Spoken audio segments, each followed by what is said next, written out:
பிரியமானவர்களே, இயேசுவின் நாமத்தில் நான் உங்களை வாழ்த்துகிறேன். சுகமாக இருக்கிறீங்களா? சில பாடு உபத்திரம் உங்களுடைய வாழ்க்கையில் வருதில்ல, என்ன நடக்குது உங்களுக்கு தெரியுமா? ஒரு வேறு வசனத்தை சொல்கிறேன், உங்களுக்கு புரிந்து கொள்ளுவீங்க. ஆண்டவர் உங்களை கூர்மையாக மாற்றுகிறார். ஒரு எந்திரம் இருக்குன்னு வைங்களேன், ஒரு காரியத்தை செய்வதற்கு பயன்படுத்த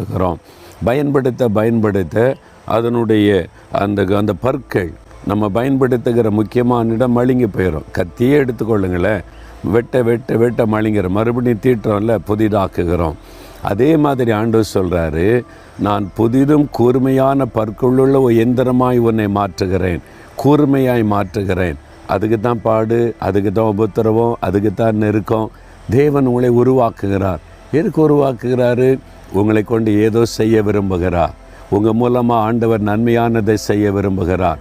உங்கள் மூலமாக தன் திட்டத்தை நிறைவேற்ற விரும்புகிறார். நீங்கள் வேலை செய்கிற இடத்துல, படிக்கிற இடத்துல, பிஸ்னஸ் செய்கிற இடத்துல நீங்கள் இயேசுவுக்காக ஏதோ செய்ய வேண்டியது இருக்கிறது.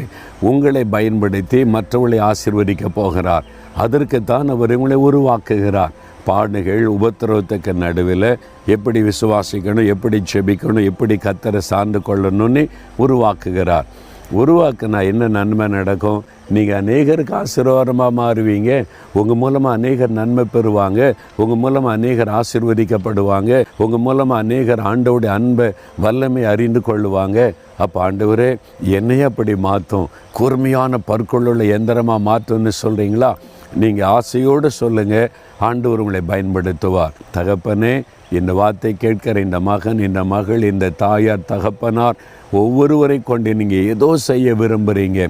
அதற்கு அவங்களுக்கு கூர்மையான பற்களுள்ள எந்திரமாய் மாற்றும், அவளை உருவாக்கும், பயன்படுத்தும், அநேகருக்கு ஆசீர்வாதமாய் நிறுத்தும். இயேசுவின் நாமத்தில் ஜெபிக்கிறேன் பிதாவே, ஆமென்.